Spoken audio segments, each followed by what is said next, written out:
Breaking news చూస్తున్నారు. నల్గొండ జిల్లా నకిరేకల్లో దారుణం చోటు చేసుకుంది. ఒక వివాహేతర సంబంధం కారణంగా ఒక మనిషి ప్రాణాన్ని తీసేశారు. అయితే నకిరేకల్లో ఒక వ్యక్తిని అతి దారుణంగా కర్రలతో రాళ్లతో కొట్టి మరి చంపారు. అయితే ఒక మహిళతో నర్సింగ్ అనే వ్యక్తి వివాహేతర సంబంధాన్ని పెట్టుకున్నాడు.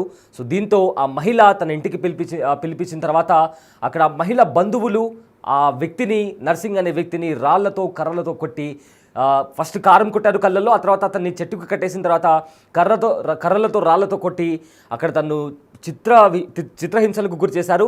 సో దీంతో హాస్పిటల్కి తీసుకువెళ్ళడానికి కూడా అక్కడ ఎవరు లేరు, కనీసం అక్కడ అడ్డుకోవడానికి కూడా ఎవరు రాలేదు. సో దీంతో హాస్పిటల్కి తీసుకెళ్ళి ట్రీట్మెంట్ అందించే లోపే ఈ నర్సింగ్ అనే వ్యక్తి చనిపోయాడు. అయితే నల్గొండ జిల్లా నకిరేకల్లో ఈ దారుణం చోటు చేసుకుంది. ఒక వివాహేతర సంబంధం కారణంగా నర్సింగ్ అనే వ్యక్తి తన ప్రాణాలను కోల్పోయాడు. నోముల గ్రామంలో ఒక మహిళతో నర్సింగ్ జానయ్య వివాహేతర సంబంధం పెట్టుకున్నాడు. అయితే గతంలో ఆ మహిళకు పెళ్ళైంది అండ్ ఆల్సో పిల్లలు కూడా ఉన్నారు. అయితే శుక్రవారం జానయ్యను ఇంటికి పిలిపించింది ఆ మహిళ. ఆ తర్వాత అతన్ని మహిళ బంధువులు చెట్టుకి కట్టేశారు. కళ్ళల్లో కారం పోసి చెట్టుకు కట్టేసి కర్రలతో రాళ్లతో కొట్టి దాడికి పాల్పడ్డారు ఆ మహిళ బంధువులు. అదేవిధంగా చాలా రకాలుగా అతన్ని చిత్రహింసలకు కూడా గురి చేశారు. కనీసం అలా దాడి చేస్తుంటే ఎవరు కూడా రక్షించే ప్రయత్నం కూడా చేయలేదు. అయితే వెంటనే అక్కడ ఆ తర్వాత అతను స్పృహ కోల్పోయిన తర్వాత హాస్పిటల్కి తరలించినా కూడా ఫలితం లేకపోవడంతో దీంతో జానయ్య ఆ హాస్పిటల్లోనే చనిపోయాడు. అయితే జానయ్య సంపాదించే డబ్బుల కోసమే అతడితో వివాహేతర సంబంధం పెట్టుకుందని అతని తల్లి ఆరోపిస్తుంది. ఇదే నేపథ్యంలో డబ్బులు ఇవ్వలేదని వాళ్ళ ఎవరైతే ఆ మహిళ బంధువు ఉన్నారో వాళ్ళు ఇంటికి పిలిపించి మరి అతన్ని కొట్టి చంపేశారని కూడా జానయ్య తల్లి కూడా ఆరోపిస్తుంది. అయితే కళ్ళల్లో కారం పోసి చెట్టుకు కట్టేసి మరి కొట్టారు. అయితే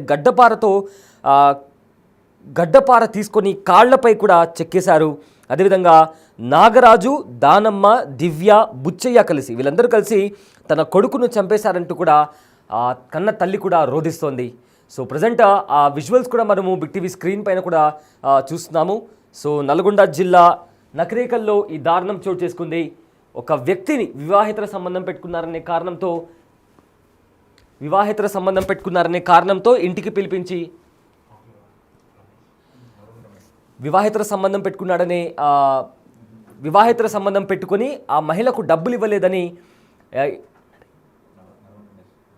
ఇంటికి పిలిపించి కళ్ళల్లో కారం కొట్టి మరి గడ్డపారతో రాళ్లపైన కొట్టి దారుణాతి దారుణంగా కొట్టి చంపేశారు. అయితే తన తల్లి ఎవరైతే నర్సింగ్ ఉన్నారో ఆవిడ నర్సింగ్ వాళ్ళ తల్లి కూడా కొన్ని ఆరోపణలు చేసింది. ఇంటికి పిలిపించి దారుణమైన రీతిలో అతన్ని కొట్టి చంపేశారంటూ కూడా ఆరోపిస్తుంది. అయితే నర్సింగ్ జానయ్య తల్లి కూడా మాట్లాడారు. ఆవిడ ఏం మాట్లాడారు ఒకసారి విందాం. నా పేరు ప్రమీల, నా కొడుకు పేరు జానయ్య. నా కొడుకుని నిన్న ఇంట్లోకి పిలిచిరంట, డబ్బులు అడిగిరట. అడిగితే లేవు అన్నాడంట. భూమి అమ్మి ఇవ్వమంటే లేవు అంటే డబ్బులు మా అన్న ఇయ్యలేవు అని ఇంట్లోకి మించి మాట చొప్పున ఇంట్లోకి పిలిచిర్రు. వాళ్ళ మామ, వాళ్ళ బిడ్డ, వాళ్ళ అత్త, వాళ్ళ మగడు అది ఇంట్లో నాలుగు పొడిచిర్రు. కళ్ళల్లో కారం పోసింది, దాని బిడ్డ కారం పోసింది. సమాజిగా కొట్టిర్రు. అట్లా చెట్టుకు తీసుకొచ్చి కట్టేసిర్రు. మంచిగా గడ్డి తోమే పారలతోటి ఇట్లా అంతా పొడిచిండ్రు, నెత్తిన పొడిచిండ్రు. నా కొడుకు పానం తీసిండ్రు. అంబులెన్స్ ఆయన వస్తాలకే ఎవరిని ముట్టుకొనిస్తలేదంట. ఎవరు ముట్టుకోవద్దు, ఆడు చావాలి అట్నే అంటుందంట. అంబులెన్స్ ఆయన వెనకంగా పోలీసు వాళ్ళు వస్తాక మా చెల్లె కొడుకు వచ్చి దెబ్బ కూడా బీకి గుండె ఇట అనగానే నా కొడుకు ఇప్పుడు 5 నిమిషాలు అయితే ఈయనే పోవునంట. ఆయన నకిరేకల్కు తీసుకుపోతే ఈడ బతకడు, మీరు నల్గొండకి తీసుకుపోరంటే ఆడికి పోగానే నా కొడుకు చీకటి అయిందాక బతికింటి కొడుక. నా కొడుకు పానం పోయింది. డబ్బుల కాశ పడ్డారు, నా కొడుకుని చంపిర్రు. నా జీవితం ఎట్టా, నాకు భూమి లేదు, బుట్ట లేదు, నా కొడుకుతోటే నా జీవితం. చెవోళ్ళు, బంటోళ్ళు, శవ నాగరాజు, శవ దానమ్మ, శవ ఆమె బిడ్డ దివ్య, శవ బుచ్చయ్య, వాళ్ళ అమ్మ పేరు పూలమ్మ. వాళ్ళ అమ్మది ఇక్కడ కాదు, యాదగిరి పెళ్ళి. వీళ్ళందరూ 5గురు కలిసి నా కొడుకుని బిసికిర్రు. ఇంట్లో బయటికి తీసుకొచ్చి చెట్టుకు గట్టేసి కోసిర్రు. ఆడికాడికి ఇక నా కొడుకు ఆడికాడికి తుంపలు అయిపోయింది. అయ్యా నా కొడుకుని పైసలు కాశపడి ఇట్లా చేసిర్రు.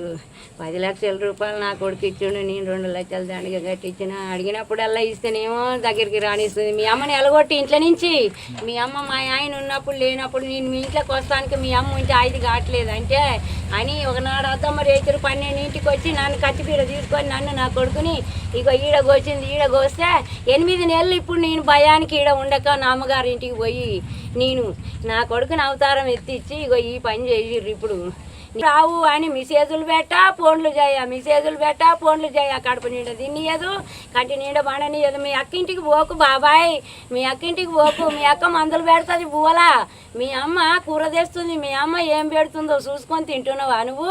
మాది పూర్తి డీటెయిల్స్ మా ప్రతినిధి రమేష్ లైవ్లో అందిస్తారు.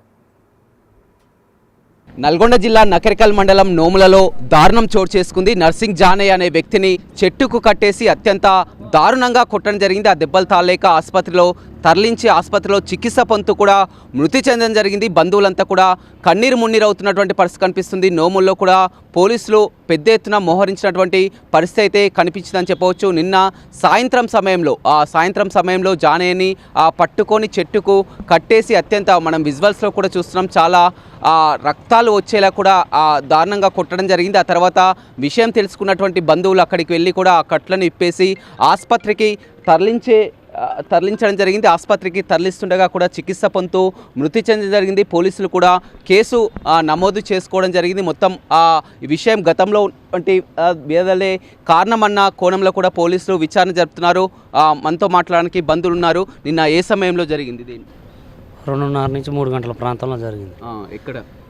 నోముల దగ్గర జరిగింది. మా బామ్మది సొంతం నర్సింగుల జాని వాళ్ళు కావాలని ఇంటికి పిలిపించుకొని మరియు వాళ్ళ అత్త వాళ్ళ కూతురు నలుగురు. ఎవరు వాళ్ళ పేర్లు? వాళ్ళ పేరు నాగరాజు, ధనమ్మ, అమ్మాయి పేరు నాకు ఐడియా లేదు. వాళ్ళ అందరు చూస్తుండగానే చెట్టు కట్టి అందరు చూస్తుండగానే 2:30-3 గంటల ప్రాంతంలో ఎమ్మడి పడి వేరే బజార్లో, వాళ్ళ ఇంటి బజార్ నుంచి కాబట్టి వేరే బజార్ కూరికి నూనె ఎమ్మడి పడి అక్కడనే కింద పడేసి ఆ భర్త నాగరాజు అంటే వ్యక్తి మీద కూర్చొని అక్కడనే మరబగ్గాల మీద ఆమె కట్టె తీసుకుని కొట్టడం జరిగింది. అక్కడనే సురవ గోల్పిండి మళ్ళీ ఎత్తుకొచ్చి వాళ్ళ ఇంటి దగ్గర వేసి కొట్టి ఆ చెట్టుకు వేలాడదీస్తుంటే ఆ చుట్టుపక్కల జనాలు చూస్తున్నా కానీ ఎవరు కూడా ఆపలేరా? ఎందుకంటే అంత మధ్యాహ్నం టైంలోనే ఎవరు కూడా వాళ్ళ దగ్గరికి పోయే పరిస్థితి లేదు. ఎవరైనా పోయినా కానీ మిమ్మల్ని కూడా కొడతా అనే పరిస్థితిలో ఆమె ఉంది. అసలు ఆ దగ్గరికి అలాంటి వ్యక్తిని కూడా దగ్గర రానివ్వడం లేదు. మేము సారుకు చెప్పి ఇట్లా నలుగురు. ఎవరు కట్లు ఎవరిప్పిండ్రు మరి? ఎవరు తీసుకొచ్చారు? మా బంధువుడైన మా బామ్మర్ది ఈ టయానికి పొలం దగ్గర ఉన్నోనికి వేరే వాళ్ళు ఫోన్ చేసి సమాచారం ఇస్తే ఆడవాడ ఊరికి వచ్చేసరికి చూడొచ్చు ప్రత్యక్షంగా ఇతనే ఆ కట్లను ఇప్పడం జరిగింది. ఆ విషయం తెలుసుకొని కూడా ఏ సమయంలో అక్కడికి వెళ్ళావు, ఏం జరిగింది? 3:30 మధ్యలో పోయినండి. పొలం దగ్గర పొలం దున్నుకుంటున్నా. అయితే వాళ్ళు చూసిన వాళ్ళందరూ చాలా మంది, ఒక 100 మంది దాకా ఉన్నారు. ఎవరు ఇప్పలేరు కట్లు. అరే మీ అన్న చచ్చిపోయేటట్టు ఉన్నారు, నువ్వు వస్తే నీ పాలర కట్టలు ఎవరు ఇప్పేటట్లేరు రా అని అంటే, ఏమైంది ఇంటికి అంటే, ఏమోరా మాకు కూడా తెలియదు, బాగానే కొట్టిరు, చచ్చేటట్టుండు, మొత్తం ఎలాడుతుంది, కాళ్ళు ఇరిగినాయి, 2 కాళ్ళు ఇరిగినాయి, నువ్వు వచ్చి కట్లు ఇప్పి హాస్పిటల్ తీసుకుంటున్నా బతలేదు, బతకరా అని చెప్పారు. అయితే నేను అడవిడిగా అది బురద బట్టలతోటి అడిపోయినా. పోయేసరికి మొత్తం వేలాడిపడుతుండు. వేలాడుతుంటే వాళ్ళ ధనమ్మ అనే ఉంది, వాళ్ళ భర్త అనే ఉన్నాడు. నన్ను చూసిరు, సపోర్ట్ చేయలేరు. నేను పోయి సైలెంట్గా అందరి ముందర పోయి కట్లు కూడా బీకిన, కట్లు కూడా బీకేసి పండబెట్టిన. అంతలోనే అంబులెన్స్ వచ్చింది. నేను ఇంకో అతను రవి అనేటోడు ఇద్దరం కలిసి స్లో తప్పిపోతే ఇట్లా వచ్చినాం బాగా. అప్పుడు సిపిఆర్ లాగా చేసినాం, చేసి అంబులెన్స్ ఎక్కించినాం. మాట్లాడిండి అప్పుడు మీతో ఏం జరిగిందో చెప్పిండా? అంటే చెప్పాలి, అప్పుడు బాగా నొప్పి లేస్తుంది కదా, చెప్పలేడు. అయితే నగరకల్ గవర్నమెంట్ హాస్పిటల్ తీసుకుపోయినాం. ట్రీట్మెంట్ చేసిరు. చేసిన తర్వాత ఇక్కడ మా వల్ల కాదు, నల్గొండ తీసుకెళ్ళండి అని చెప్పారు. నల్గొండ తీసుకొచ్చేటప్పుడు అమ్మ అమ్మ అమ్మ అని నా పేరు కూడా సంపద దూపవుతుందని వాటర్ అన్నాడు. అంటే నువ్వు పెదలు తడుపుకుంటూ తీసుకొని తీసుకొచ్చినావు. అయితే ఇక్కడికి వచ్చిన ట్రీట్మెంట్ మంచిగా చేసిరు, కానీ మధ్యలో చనిపోయాడు. ఏమని చెప్పింది నీకు మధ్యలో మాట్లాడినప్పుడు? ఏం చెప్పలేడు. ఇక అంటే ఊరు కొట్టిరు అంటే నారాజు కొట్టిండు, నారాజు ధనమ్మ కొట్టింది అని చెప్పిండు. ఎక్కడెక్కడ ఉండే గాయాలు కొట్టినప్పుడు కాలుకి రక్తాలు, మొత్తం రక్తాలు ఉన్నాయి, వీడియోలు కూడా ఉన్నాయి, ఫొటోస్ కూడా ఉన్నాయి. ఆ నోట్లో బ్లడ్ వచ్చింది, తలకు బాగా కొట్టిరు, ఇక కట్టేసి గుజాలకు కొట్టిరు, ఫ్రాక్చర్ బాగా అయింది. అంటే గతంలో గొడవలు జరిగినాయి వీళ్ళకి? చాలాసార్లు జరిగినాయి సార్. దీని గురించి ఒక 2-3 సార్లు కూడా కేసు ఫైల్ అయింది. ఎన్నిసార్లు వివాహిత సంబంధం అంటే ఏదైనా ఫిర్యాదు చేయొచ్చు, పోలీసులకు చెప్పొచ్చు, పెద్ద మనుషులు పెట్టచ్చు, కానీ అత్యంత దారుణంగా చెట్టు కట్టేసి కొట్టి చంపడం అండి. అంటే ఇంత ముందుకు అతను ఒక రియల్ ఎస్టేట్ చేసేది సార్. అతని దగ్గర బాగా డబ్బులు ఉండటం వల్ల ఇతనికి బాగా అలవాటు పడింది ఆమె. ఆ అలవాటు పడి అన్ని వ్యసనపరుచుకొని ఆమెకు డబ్బులు ఉన్నంత వరకు ఆయన దగ్గర తీసుకొని అతని దగ్గర ఉన్న ఫ్లాట్ కాజేద్దామని, అతను ఎదురుగా ఒక ఫ్లాట్ ఉంది ఇంటికి ఎదురుగా, ఆ ఫ్లాట్ కాజేద్దామని చూసింది. అది వాళ్ళ అమ్మ పేరు మీద ఉండటం వల్ల ఆ ఫ్లాట్ కాజేయడానికి వీలు కుదరలేక ఇతని దగ్గర ఎటువంటి డబ్బులు లేక వేరే వాళ్ళని ఫ్రెండ్స్ కానీ అంత కలిసిన వాళ్ళందరిని అడుగుతున్నాడు. సో ఇతని దగ్గర డబ్బులు లేవు, ఏం చేయాలి ఇంతలోక వీడు నన్ను వదలట్లేడు, వీడిని ఎలాగైనా చేసి కథం పట్టిద్దామని ఆలోచించి ఇలాంటిది ప్లాన్ ప్రకారం చేశారు సార్. బజార్లో ఉరికిచ్చి మరీ మీద పడేసి కొట్టారంట, కంట్లో కారం పోశారు. ఎందుకని అంత దారుణంగా కొట్టి చంపాల్సినటువంటి అవసరం ఏముందంటారు? ఏమనుకుంటారు ఇంత దారుణంగా కొట్టి చంపడానికి? ఇంత దారుణంగా కొట్టి చంపడానికంటే వాళ్ళు కావాలని వివాహితర సంబంధించు కేసులు పెట్టడం కానీ, పెద్ద మనుషుల సమక్షంలో మాట్లాడడం కానీ ఇలాంటివి జరగలేదా? జరిగిన తర్వాత ఎవరి దానిలో ఉన్నా కానీ ఆమె ఊకోదు, ఫోన్ చేస్తూనే ఉంటుంది, వీడిని పిలుస్తూనే ఉంటుంది. ఆమె ఫోన్ చేస్తుంది, పిలుస్తుంది. వాళ్ళ దగ్గర డబ్బులు ఉన్నప్పుడు వాడిని ఒకలాగా మార్చుకుంటుంది, తర్వాత ఏం లేనప్పుడు ఇట్లా అంటుంది. వాళ్ళ అక్కని, వాళ్ళ బావని, నేను మా అమ్మలు ఎవరినైనా వాడు చూస్తే సహించకుండా లాగా తయారు చేసింది. ఆమె సైడే తిప్పుకోవడం. ఈ విషయం అందరికీ తెలిసి ఎప్పటి నుంచి జరుగుతుంది, కానీ ఇప్పుడు చెట్టు కట్టేసి కొట్టి చంపాల్సినంత పని ఇప్పుడు ప్లాటు నా పేరు మీద పెట్టమంటే పెట్టట్లేడు. ఆయన దగ్గర అన్ని రకాలుగా అయిపోయింది, ఈయన దగ్గర ఏం లేదు, అయినా నన్ను వదలట్లేడు. గతంలో నా డబ్బులు ఆయన తీసుకుని ఇంతకుముందు నా ఎమ్మటి వచ్చి నన్ను ఇప్పుడు ఎందుకు రావట్లేవు అని ఇట్లా ఎమ్మడి పడుతున్నాను ఉద్దేశంతో కావాలనే భర్త, భార్య, బిడ్డ, అత్త నలుగురు కలిసి ఎమ్మడించి మరి చంపారు. పోలీసులకు ఏం ఫిర్యాదు చేసింది? పోలీసులకు వాళ్ళ నలుగురు పేరు ఇట్లా సంఘ సార్ అని చెప్పినాం, వచ్చిర్రు. వాళ్ళు ఇద్దరు పేర్లే తీసుకుర్రు ఎఫ్ఐఆర్లకు. ఎవరి పేరు?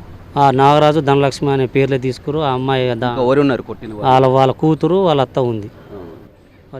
చూడొచ్చు, మొత్తం కూడా ఆ గ్రామస్తులు అంతా కూడా, బంధువులు కూడా అంతా కూడా ఇక్కడికి చేరుకున్నటువంటి పరిస్థితి కనిపిస్తుంది. నిన్న గ్రామం అంతా, ఊరంతా కూడా చూస్తుండగానే వందలాది మంది సమక్షంలోనే ఈ ఘటన జరిగిందని చెప్తున్నారు. మొత్తం మీద ఆ జరిగినటువంటి ఆ సమయంలో కూడా, మధ్యాహ్నం సమయంలో చూసాం, వివాహేతర సంబంధమే దీనికి కారణమని కూడా తెలుస్తుంది. గత కొంతకాలం నుంచి కూడా జానే వివాహేతర సంబంధం పెట్టుకోవడం జరిగింది. అంతా కూడా బంధువులు కలిసి చెప్పడం జరిగింది. పోలీసులు కూడా కేసు నమోదు చేసుకున్నటువంటి పరిస్థితి కనిపిస్తుంది. ఏం కంప్లైంట్ చేశారు? ఇప్పుడు మాకు నార్సింగి ప్రమిళ అని చెప్పేసి నోముల విలేజ్ నుంచి వచ్చేసి వాళ్ళ కొడుకును ఒక ధనలక్ష్మి అండ్ నాగరాజు వాళ్ళ భార్య ఇట్లా ఇల్లీగల్ కాంటాక్ట్ పెట్టుకుందని చెప్పేసి మాకు కంప్లైంట్ ఇచ్చింది. దాని మీద కేసు కట్టినాము. ఇప్పుడు పోస్ట్ మార్టం చేస్తున్నాము. ఇప్పుడు పూర్తి ఇన్వెస్టిగేషన్ చేసినాక మేము ముందు ఉంచుతాం నేరస్తులను. అంటే గతంలో వీరికి ఎప్పుడైనా ఫిర్యాదు చేసుకోవడం జరిగిందా?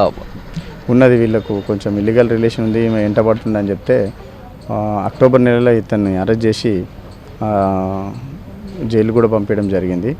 మళ్ళీ నిన్న ఈ విధంగా చేసి ఇంట్లోకి వచ్చి చేపట్టి గుంజిండని చెప్పేసి బాధితులు వాళ్ళు చెప్తున్నారు, నేరస్తులు చెప్తున్నారు. దీని మీద పూర్తి స్థాయి ఎంక్వైరీ చేస్తాం. గ్రామంలో కూడా ఎలాంటి ఇప్పుడు పికెటింగ్ కానీ ఎలా ఉంది గ్రామంలో? ఎందుకంటే ఇప్పుడు అంతా ఉన్నారు, ఒక గ్రామంలో ఒక 5 మెంబర్స్ తోటి పెట్టినాం, ఎటువంటి సిచ్యువేషన్ కంట్రోల్ తప్పకుండా. వీడియోస్, విజువల్స్ కూడా చూస్తున్నాం. ఎందుకంటే చెట్టు కట్టేసి కూడా అత్యంత దారుణంగా రక్తాలు, గ్రామస్తులు అంతా కూడా చూస్తుండగానే ఈ ఘటన చోటు చేస్తుంది. నిజమే, దీని మీద ఎంక్వైరీ చేస్తాం, పూర్తి స్థాయి ఎంక్వైరీ చేస్తాం. రైట్, చూడొచ్చు, పోలీసులు పూర్తి స్థాయిలో కూడా దీనిపై విచారణ జరుపుతామని చెప్తున్నారు. ప్రస్తుతం మాత్రం ఇచ్చినటువంటి ఫిర్యాదు మేరకు ఆ వివాహేతర సంబంధం కారణమని కూడా మొదటగా తెలుస్తుంది. కేసు నమోదు చేసుకోవడం జరిగింది. మొత్తం ఆ బాధితులు, బంధువులంతా కూడా గ్రామంలో ఎలాంటి మళ్ళీ ఘర్షణ వాతావరణం తలెత్తకుండా భారీగా పికెటింగ్ కూడా ఏర్పాటు చేసినటువంటి ఆ పరిస్థితి కనిపిస్తుంది. గతంలో కూడా మొత్తం ఎవరైతే జానయ్య ఉన్నారో వారితో కూడా విభేదాలు, ఆ గతంలో కూడా గొడవలు జరగడం జరిగింది. జైలుకు కూడా వెళ్ళి వచ్చినటువంటి ఘటనలు చోటు చేసుకున్నాయి. అయితే మొత్తం బంధువులు మాత్రం ఆమె ఫోన్ చేసి తరచూ కూడా పిలుస్తూ ఉంటుందని వారు చెప్తున్నారు. వీరు మాత్రం మొత్తం బంధువులు మాత్రం తట్టుకోలేక గతంలో కూడా వార్నింగ్ ఇచ్చాం, అయినా కానీ వినలేదు. కాబట్టి విధంగా ఏది ఏమైనప్పటికీ కూడా పోలీసులు ఉన్నాయి, చట్టాలు ఉన్నాయి, కానీ చెట్టుకు కట్టేసి కొట్టేంతగా, చచ్చేంతగా కొట్టాల్సినటువంటి అవసరం ఏముందని చెప్తున్నారు. పోలీసులు మాత్రం పూర్తి స్థాయిలో విచారణ జరుపుతున్నటువంటి పరిస్థితి అయితే కనపడుతుంది. విను రవితో రమేష్, బిగ్ టీవీ, నల్గొండ.